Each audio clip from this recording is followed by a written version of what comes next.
निभाना पड़ता है।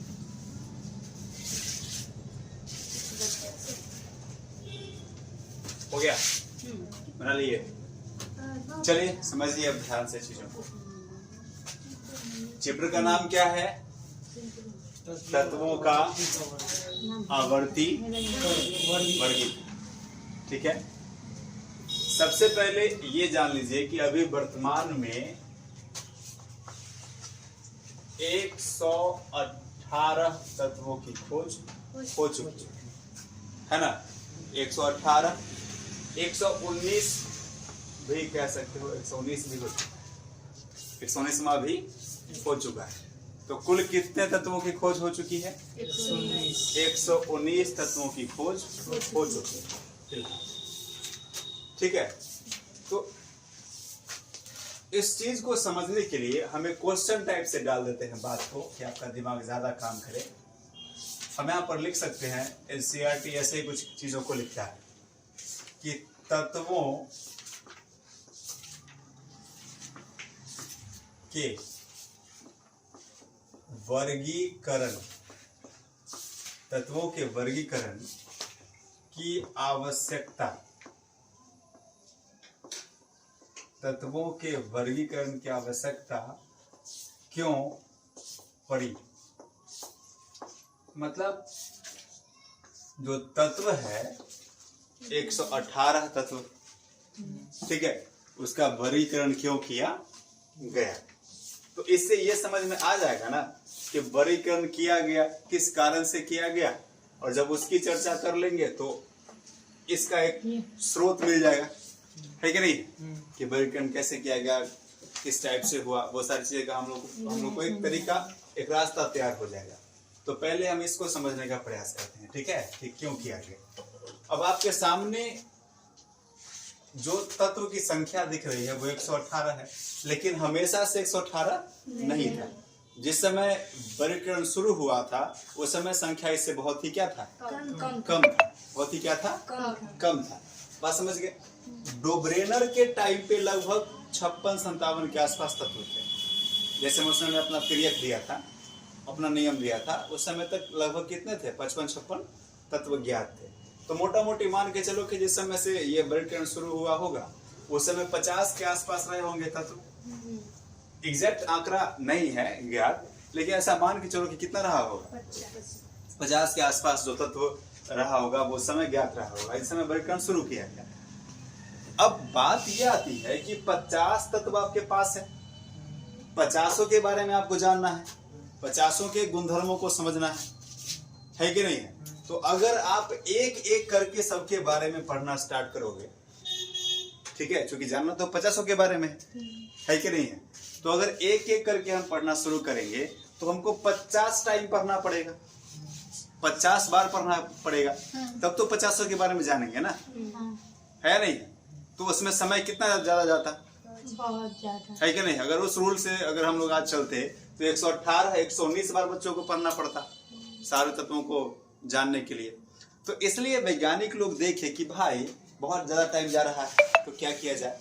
तो सबके गुणों का अध्ययन किया गया, सारे तत्वों के गुणों का क्या किया गया, अध्ययन किया गया। और देखा गया, जब गुणों का अध्ययन किया गया तो देखा गया कि तत्वों के कौन कौन से गुण आपस में क्या है, समान है। कौन कौन से गुण आपस में समान है। तो जितने गुण आपस में क्या थे, समान थे, उन गुणों के समानता के आधार पर क्या किया गया, उनको एक एक वर्ग में डाल दिया गया। बस समझ गए। तो मान लो अगर धातु का वर्ग बनाया गया, सबसे पहले यही काम किया गया था।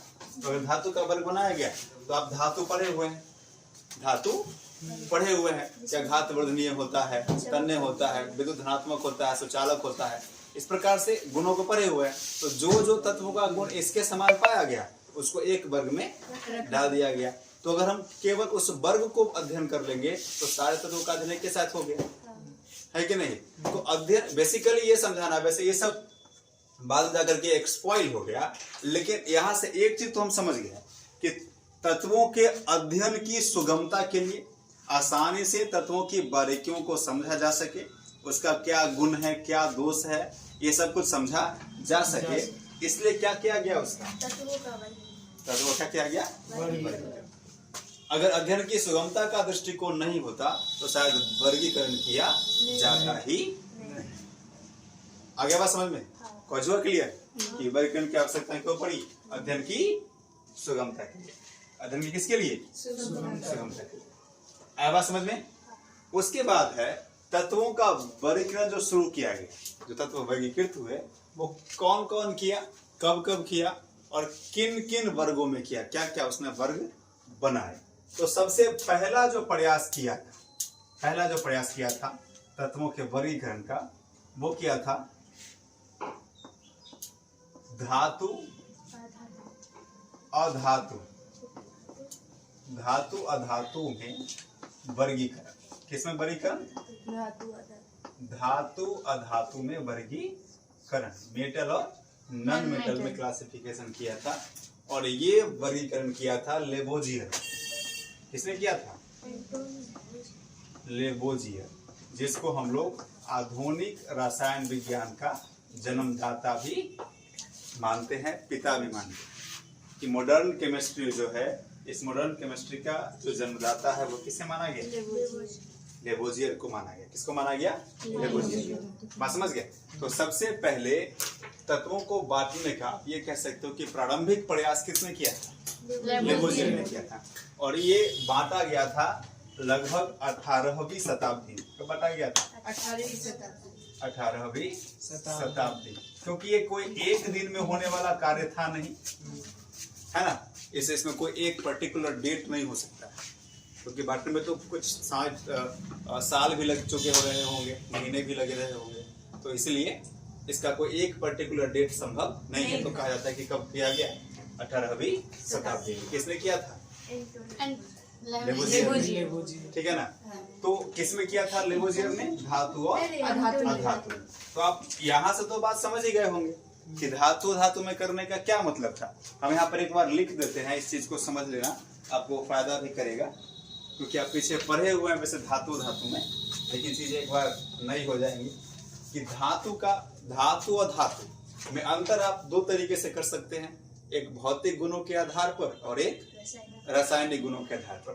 तो भौतिक गुण लिख, अगर हमको अंतर ही करना है तो किसी एक गुण से भी कर सकते हैं, दोनों गुण से भी कर सकते हैं। तो भौतिक गुण में आपको हम क्या क्या पढ़ाए थे? जैसे मान लो पहला विद्युत धनात्मकता। विद्युत धनात्मकता। अब जो तत्व विद्युत धनात्मक रहेगा उसको एक साथ डाल देंगे, है ना। दूसरा सुचालकता, ठीक है। तीसरा सुचालकता हो गया। चमक भी था ना। चौथा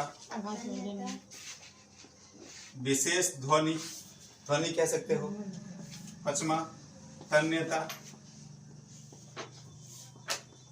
आघात,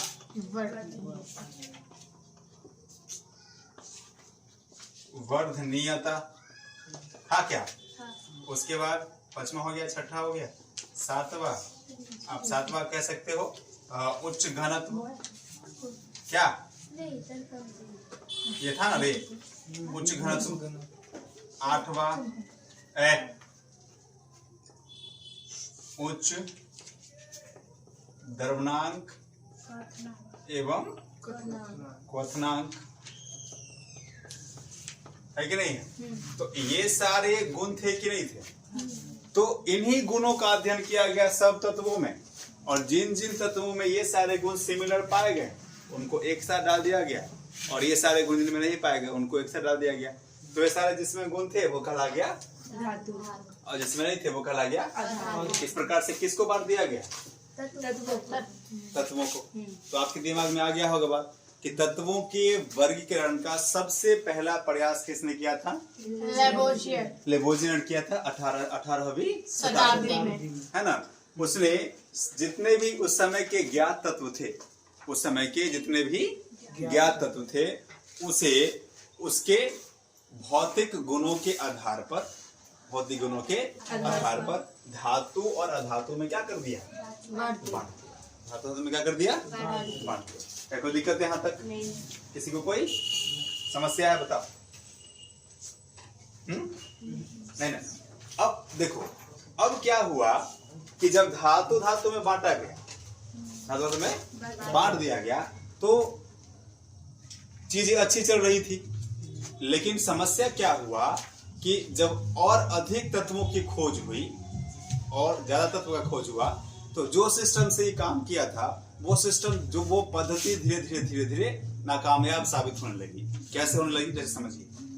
अब मान लो ये सारे जो तत्व हैं, ये सारे जो गुण हैं, तो सारे धातु में ये सारे के सारे गुण एक ही समान स्तर पर पाए जाए, ऐसा जरूरी तो नहीं है। ऐसा जरूरी तो नहीं है। ऐसे एक बात समझाते हैं आपको कि एक तत्व लिया आपने, एक है सोडियम, ठीक है, क्या है, सोडियम, ये भी धातु है। सोडियम क्या है, धातु।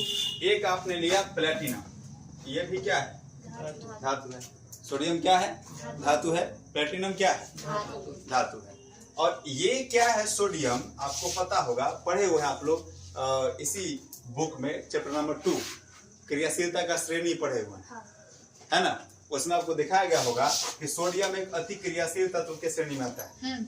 कैसा आता है, अति क्रियाशील, बहुत अधिक रिएक्टिव है।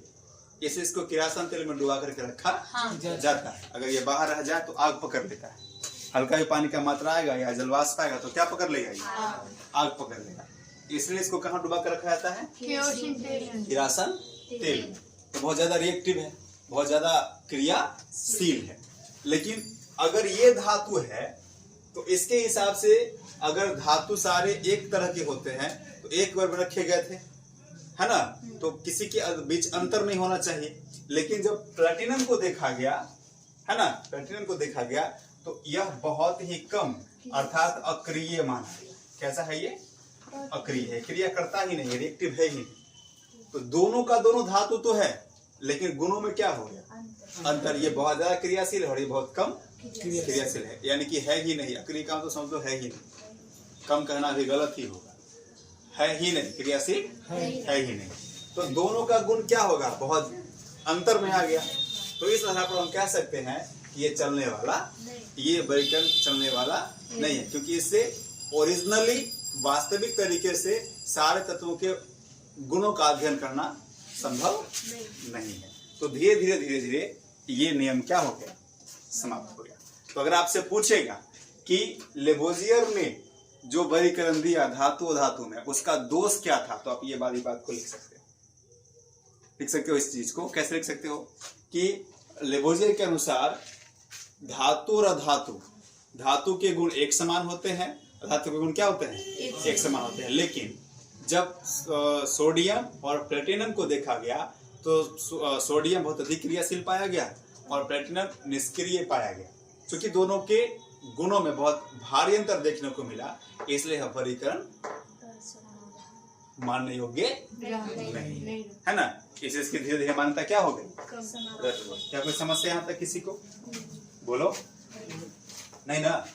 चलिए अब इसके बाद जो है वर्गीकरण, यहाँ तक समस्या नहीं है। चलिए आगे बढ़ते हैं। अब इसके बाद जो वर्गीकरण आया वो क्या था, वो समझते हैं।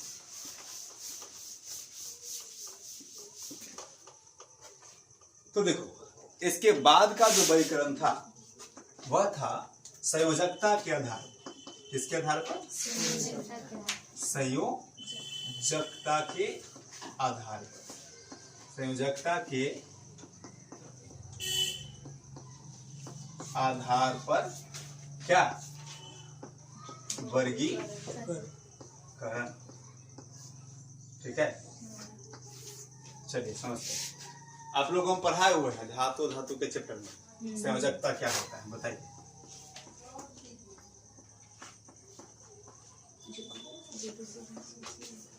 संयोजकता किसको बोलेंगे,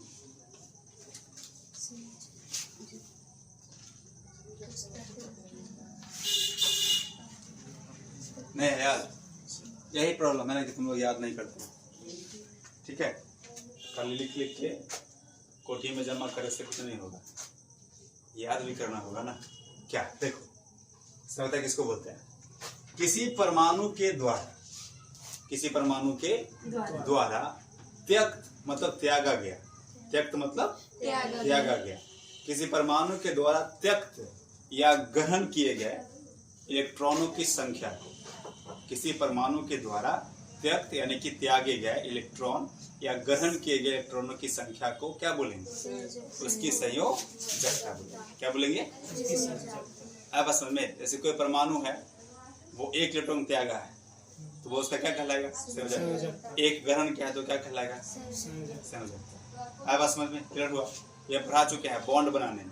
तो आपको हम बताए थे ना कि अगर एगो बॉन्ड एगो करेगा, एगो त्यागेगा तो अगला भी एगो लेगा, अर्थात एक एक का क्या होगा? साझा होगा। और एक एक का होगा साझा, तो कैसा बॉन्ड बनेगा? सिंगल बनेगा। कैसा बनेगा? सिंगल बनेगा। नहीं बनेगा? बनेगा। जब दो दो का त्याग करेगा तो दो दो का साझा होगा। क्या साझा होगा? अष्टक पूरा करने में।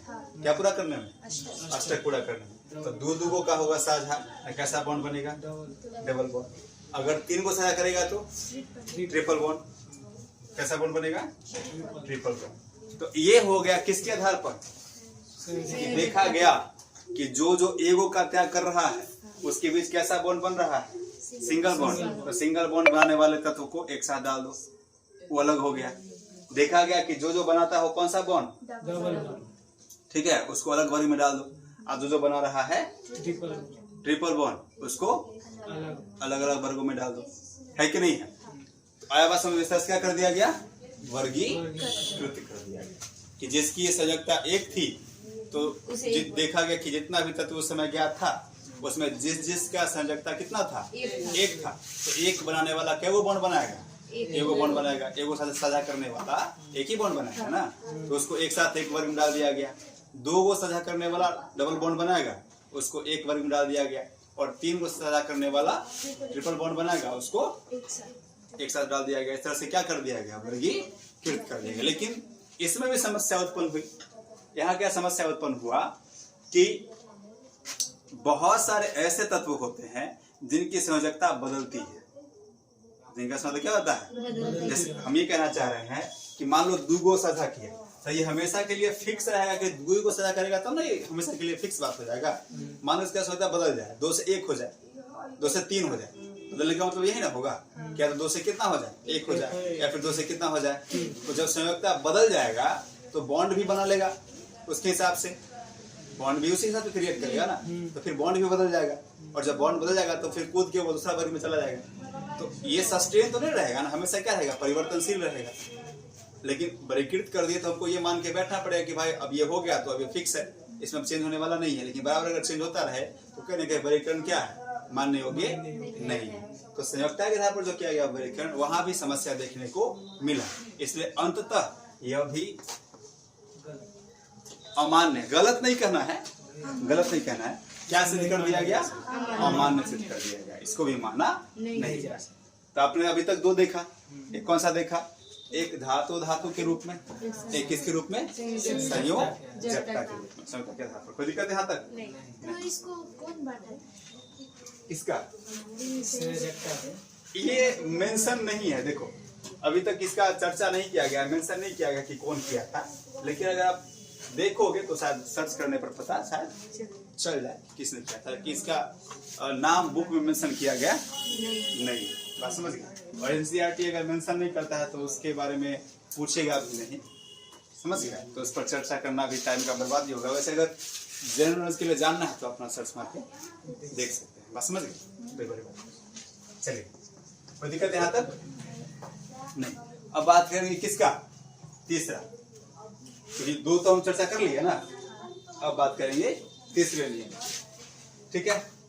तो तीसरा जो नियम हम लोग का है वो है डोब्रेनर का तिर्यक। कौन सा है? डोब्रेनर का तिर्यक। डोब्रेनर का तिर्यक। तिर्यक मतलब क्या होता है? 3 गो।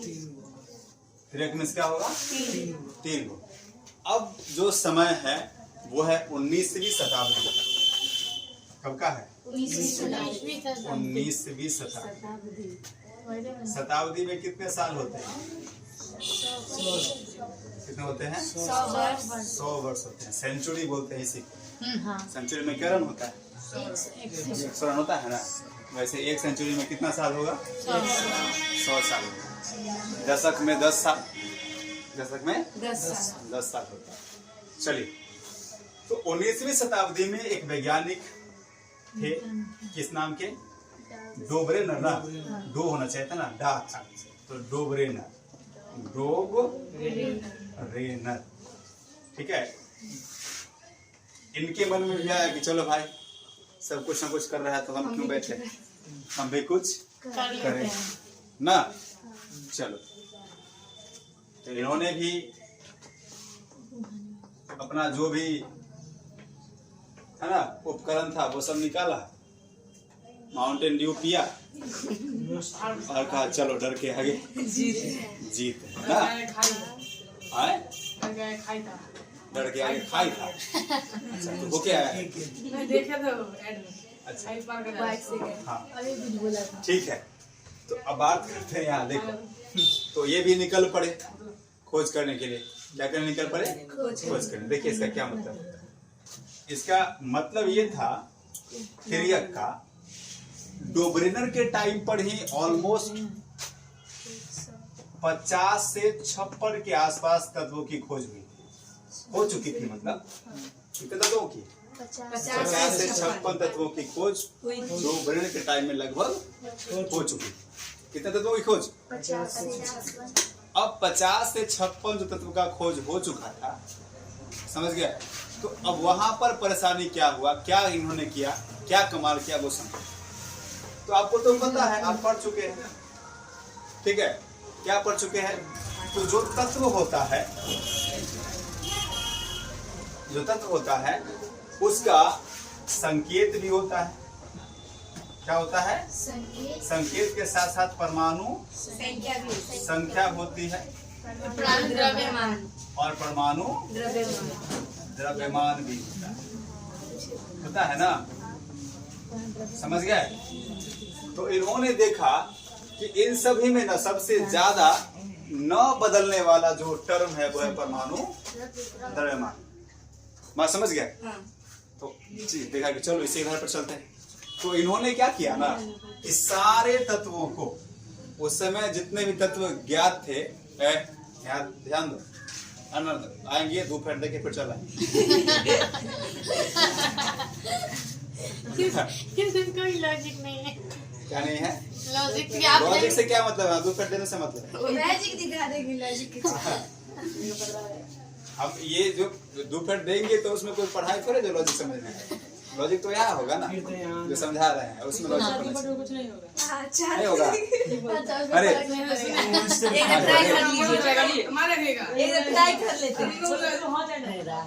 चलो ये समझो ना कितना मजा आ रहा है ना।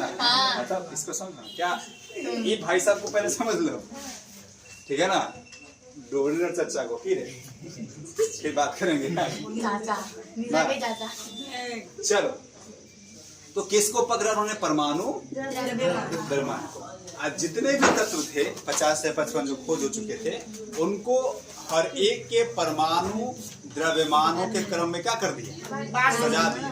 क्रम में, सीक्वेंस में क्या कर दिया? जैसे किसी का 1 है, किसी का 2 है, किसी का 3 है, तो क्रम के हिसाब से सीक्वेंस में क्या कर दिया?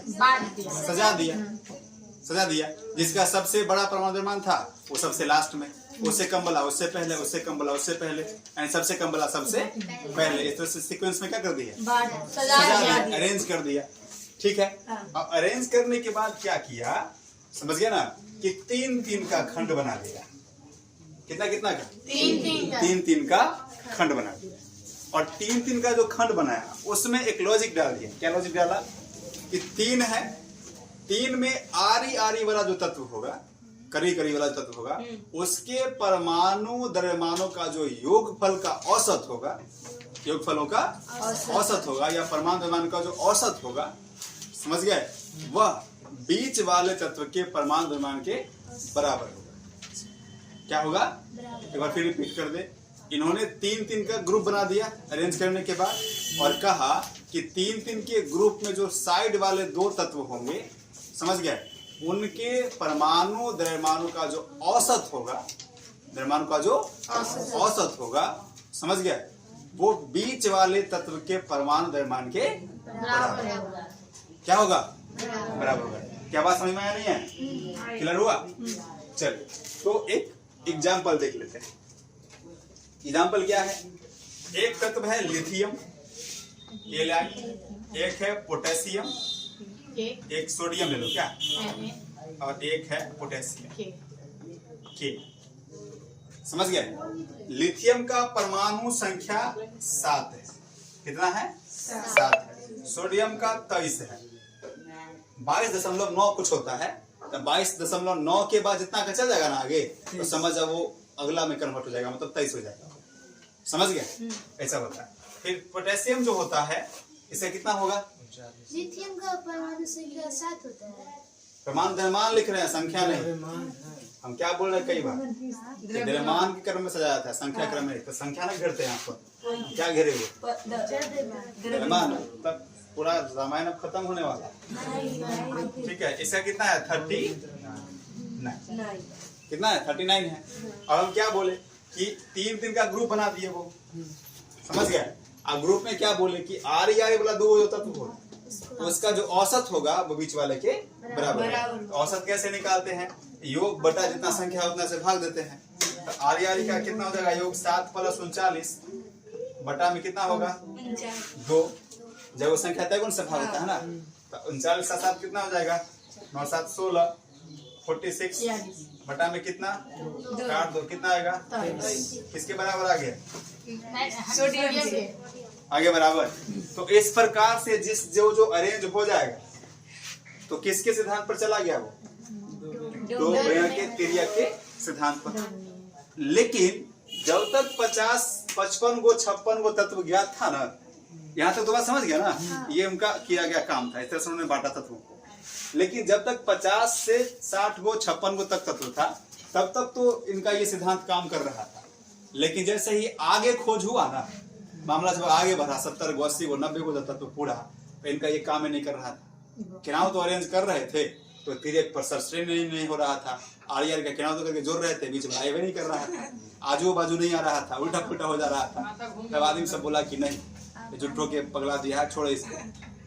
वहां जा करके इनका भी बैंड बज गया। बताया समझ में? क्लियर हुआ? तो अभी तक हम क्या समझा दिए? 3 गो। एक हो गया आपका धातु अधातु के ऊपर लेबोजियर साहब का, एक हो गया संहिता के आधार पर, और एक आपका डोबरेनर का। कोई समस्या यहाँ तक? नहीं। कोई दिक्कत ना? ठीक है, दिक्कत नहीं है। अब मिटा दे।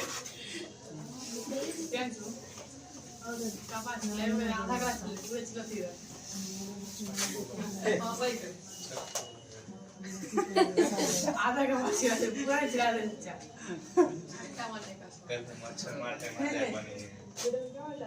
मच्छर मार रहा था। अच्छा, मारो मारो, कुछ तो कर रहा है। नहीं, लोग कुछ और बोलना चाहते हैं। बोलो ना, बोलो, खुल के बोलो।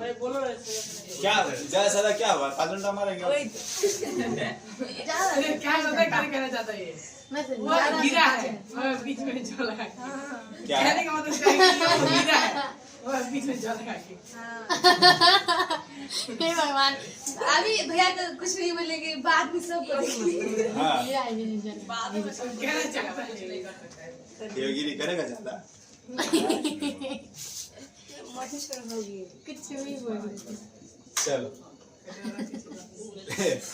कटोरा कट जैसे कटवा लेता है, रख के छिलवा जैसे ऊपर से कि कोई रख दिया है ना, साइड साइड से। हम बार बार कहते हैं ऐसा कटवा जैसे आता है ना, इसलिए देखिए बकरी के बथान में सुत गया था। आर्मी का फैन आर्मी कट थोड़े ना हुआ। ऐसे नहीं होता है। कल ही फोटो दिखा रहा था, कल ही फोटो दिखा रहे, कल तुम भी कटा दो। बाल रहता है पूरा सूरा में हमारा कोई। तुम भी कटवा लो वैसा ही, तुम भी वैसा ही कटवा लो। नहीं सर, हमारे ये ठीक। चलिए अब बात खत्म करो, आजा वही था मुद्दे। 3 टर्म हम लोगों ने पढ़ लिया, अब चौथा टर्म का बारी है ना। अब आएगा न्यूलैंड्स का अष्टक नियम। अब क्या आएगा? न्यूलैंड्स का अष्टक नियम। न्यूलैंड्स का अष्टक नियम। समझ गए? तो अब बात करेंगे किसका? अष्टक नियम का।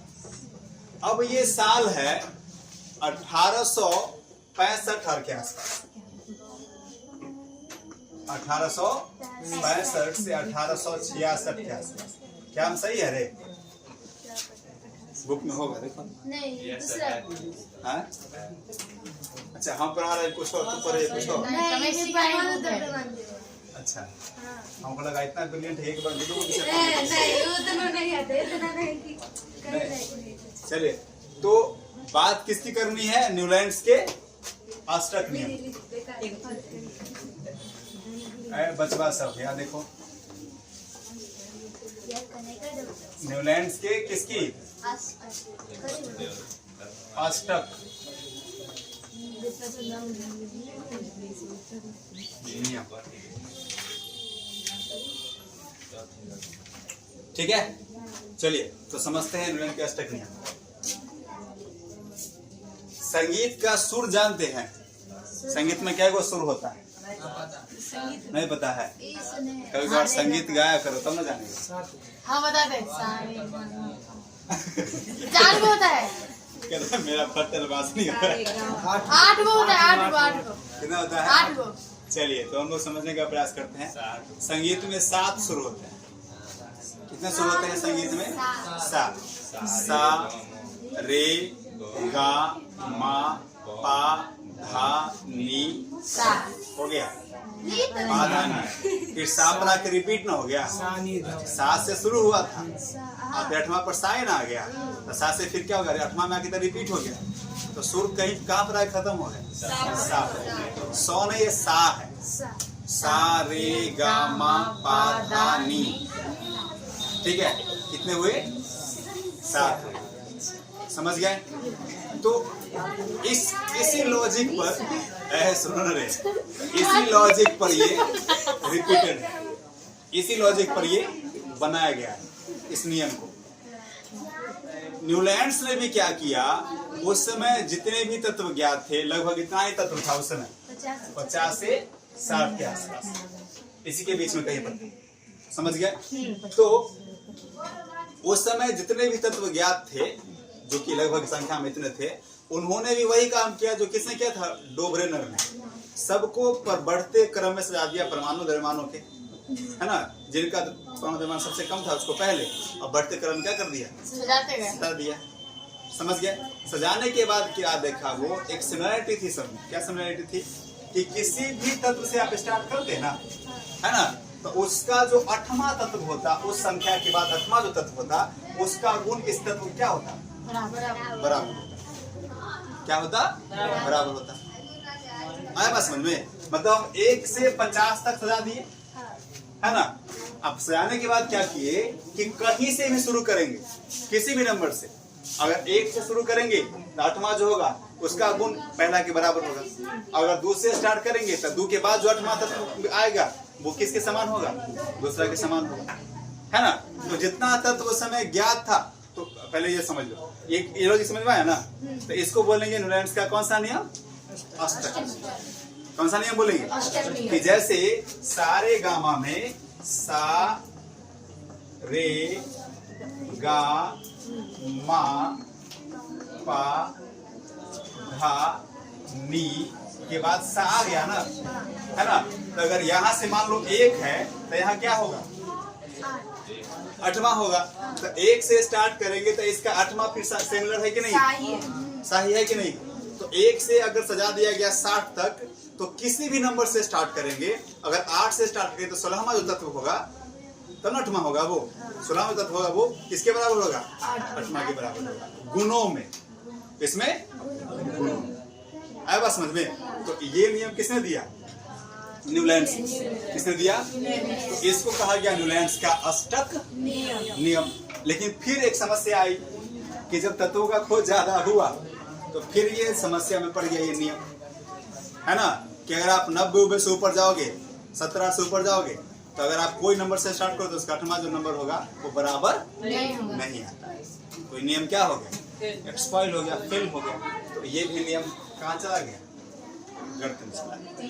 क्या कोई समस्या यहाँ तक? तो कितने नियम आपने जाना? 4। कितना नियम हो गया? 4। कौन कौन सा हो गया? तीसरा डोब्रेनर, चौथा समझ गए। अब है मेंडलीव का आवर्त सारणी, लेकिन वो बताएंगे अब अगले डेट में। क्या यहाँ तक आप बात समझे? क्या मिनट हो गया? 36।